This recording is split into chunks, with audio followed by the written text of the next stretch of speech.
Okay, check here this video now. Okay, man, your pastor not here. You want to go? Oh, now your pastor not here. Man, that it's time for you to change goalpost. You want to go? I know we are in constant search for salvation. You want to? And I hear some video. So you are not gonna go. You want to go? You are not gonna go. Maka she can see our coins. They will go. Mana ndaga mave. Yeah, nda na adụ mma. Yeah, nda na alia n'obodo. They are not happy because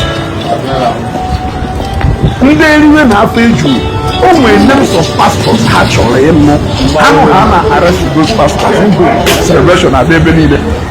Imagine na arrest evangelist Ebuko, na arrest Fada Mbaka, na arrest Fada Okunerere, na arrest Fada Bremonso, na arrest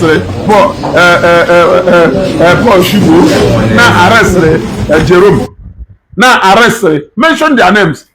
Those names, handle na arrest those people. There will be joy in the kingdom of darkness. You will wait until it can go. Yes, even you will post to video. It's not because of Ndenase. Send their video, send their pictures. A post to just to update my fans and put them on alert. In the comment section, I saw something. You will always see the signs. Unless nongo wonya choho. Unless nongo wonya choho. If signs na ebe no weba na egwu wayo. This is a even madu screenshot to send there. If there somebody wey je na comment section where they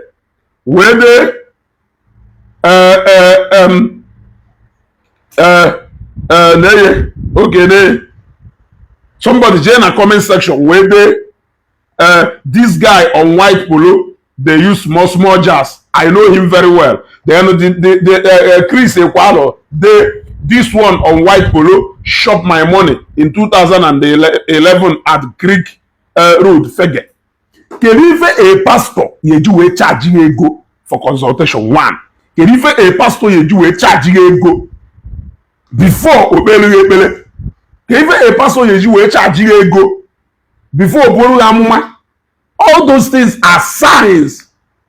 There must be signs. These are necessary signs that you are ignoring. So, any of these people will your pastor. Then, no, only need to desperate. Let me repeat it again. Many people need adoration for the Bemonso Luke. We know today for the Bemonso football have one-on-one. But Hana. So many people need just Zion ministry today. Till today, Evangelist Ebuko Biamaho, almost majority of people now be about one-on-one. There are even people who are following online, receiving their healings, receiving their testimonies, their freedom, financial freedom from all over the world. They don't even need to come to the church premises before they can receive their testimonies. There are many people who be Golu Zion ministry for over 10 years. Evangelist Ebuko Biamayo, Madone na bia Iyafumu that the one-on-one okeda. Even when you try, in case mother pugba ni 1 million no ya poje ide for daddy no ko wa you no draw possible that you need the full one-on-one. If father Ogbomo say need the full one-on-one that if from on onye ana me ejego mo bosi oboso uka. I went to church mgbe daddy na agbaso uka no bosi I will jebe all the people who see no see na church we bia ni mebe daddy bia fear o siri ni na enye ha o siri ni like nde biara bia fear be after service ayari enye ha ni nye ha mmanya ha ngo before we bia fear we na you don't need to come with anything. You don't need to come with anything. Okari kwa that offering and enye mata ya si na enye kwa na nke. Every other thing you give to church is willingly. according to Ntuku na God si wee decide. Cause ndị n'ime unu na-eje adoration Fada Mbaka ugboro one ka ịfụda na alụ Fada Mbaka one on one gụ na Fada Mbaka ọ ya fụ ndị one on one na nwere etu ahụ isi anọ na congregation na afie ọ no nwere ebe ọ bịara efie. But you can see, he doesn't need to see you one on one. Ndị na-eje nke Fada ọkụ na-ere ere, Fada ọkụ na-ere ere doesn't need to see you one on one. All these people ị na-akpọ ịchọrọ ka eje arrest ya etu esi wee arrest nda. It's not possible because nda awụ gọọmenti ji information na ha na-operate etu akwa ha si operate. Let me tell you the reason gọọmenti ji wee arrest nda. Ha na-operate system akwa na mmụọ mmiri ha na-use. Ha na-enwe consultation. Anybody need ịkwụ ụgwọ before a consult on God on their behalf. Somebody has to pay you before mmụọ ozi ewee gwa gị okwu nya ọ bụrụ na onye ahụ kwụọ ụgwọ i send ya receipt etu ndị mmụọ ozi enwe ike zie ozi ya ezi onye ahụ. You have to pay for ndị ịrụrụ special ọrụ. So ndị ahụ wayo, they are running a wayo organization. Very clear. You have to pay them ha nwee special time charges. Ego ma ndị n'ime ha nwekwa ndị ya wee kwụọ ewere ma fanta na ndị otu ewee je rụọ ọrụ. Ụfọdụ n'ime ha na-ejekwa alụ ọrụ mmiri. Ịghọtago? So gọọmenti arrestịrị ndị a bụ ife ji wee arrest ndị a. So ọ bụrụ na ị na-eje ụka, you must see signs. Any church or any ministry ijeru o wee wụrụ na ya akwụ ụgwọ before wee fụ man of God, o wee wụrụ na ya akwụ ụgwọ before man of God ewee kpere ya ekpere si ebe a pụtara na ebe ahụ wayo ka a na-egwu Chukwu anọrọ that place. Na ọ bụrụ na unu ya ekwe o, na ọ bụrụ na unu ya ekwe, a ka nwekwara ụfọdụ ndị, let me tell you, ndị pastọ eji karịrị akarị. Ọkwa ife na ife na ebe atụ ka ha karịrị 14. Ife na ebe atụ ka ha karịrị 14.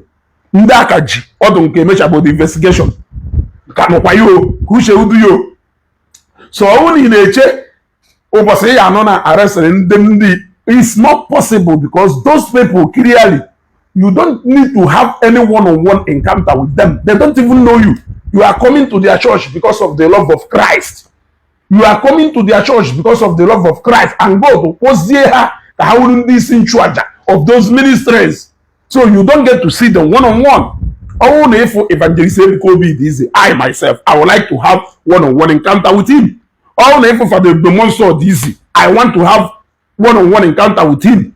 Only if Father Mbaka easy, I want to have one-on-one encounter with him.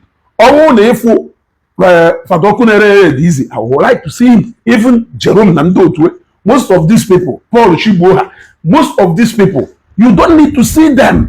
Even when you see them, you are just coming to herself encounter gonna hang with how you yourself. Yes, for the encounter gonna hang with both na depending on the area of your need. Yes, they will lead you spiritually, and for the how will even give you something physically. So some of them even tend to run away from you because I adore. Many people won't have been and kindado expectant, they don't even have to give. Sunday they wonder Chineke gosigolu or how when I got out of their way, they heavily to those ministries and to church, those congregations, those churches. So if I EJH, can arrest evangelist Gobi Heshi, can arrest Fada Mbaka, Fada Bemonso, Fada Ogunere, if I EJH, he will not arrest Heshi. It can never happen because government will have with intelligence. So in the pastor say everyone are arrested, they are operating the same. Can the DBA? The only difference is the DBA are arrested, not the DBA ni know. The DBA are arrested. And with information, the only difference is how the image of Jesus. And then got the image of our Binago. But no, the same mode of oppression. Haji Alwalo. So that is why you were arrested for extorting money from the public. You want to go? Hey, even those hanalo, when I back up. Ojobo hanalo. So I want a pastor who know here. Malona, you will have to. In the yourself, EJ buy a patient attack. Ajomona mojo. etinala na ahụ ma nsi mmụọ niile etiri na ahụ. So even GTV da ahụ maka ndị na-asị show their videos, show their pictures, show the address of their ever. Ọwụngụ gosiri m picture akwa, ọwụngụ gosiri m address ebe akwa na-alụ, ọwụngụ gosiri mba akwa, ọwụngụ gosiri m ebe okwu arụsị akwa nọ, ọwụngụ gosiri nya. No, the question is no. And for some of you na-eche na ndị a na-ebe a na ụfọdụ n'ime ha dị too small. Nwanne, wake up o. Jee cheki ọ dịka taa ka ịma maka onye ruo ụkọ n'anya, taa ka ịma maka the dancing prophet. Ịghọtago? Taa ka ịma maka onye ruo ụkọ n'anya, taa ka ịma maka the dancing prophet, taa ka ịma maka ụfọdụ n'ime ndị a na-ebe a. Many people know here ma ndị a na-ebe a one on one. They are not even small etu ahụ isi eche. In case if you don't know. Ịghọtago? So I don't need to come and start defending them because mangonwa ji afọ ụka wee na-egwu wayo. Ngonwa ji afa ụka wee na-egwu wayo. I'm against you. Dụkwa against ndị a ji afọ ọdịnala wee na-egwu wayo. Na ọnwụ na ya amụ ife. Mana ihe ekwe mụ ife. Ezelga.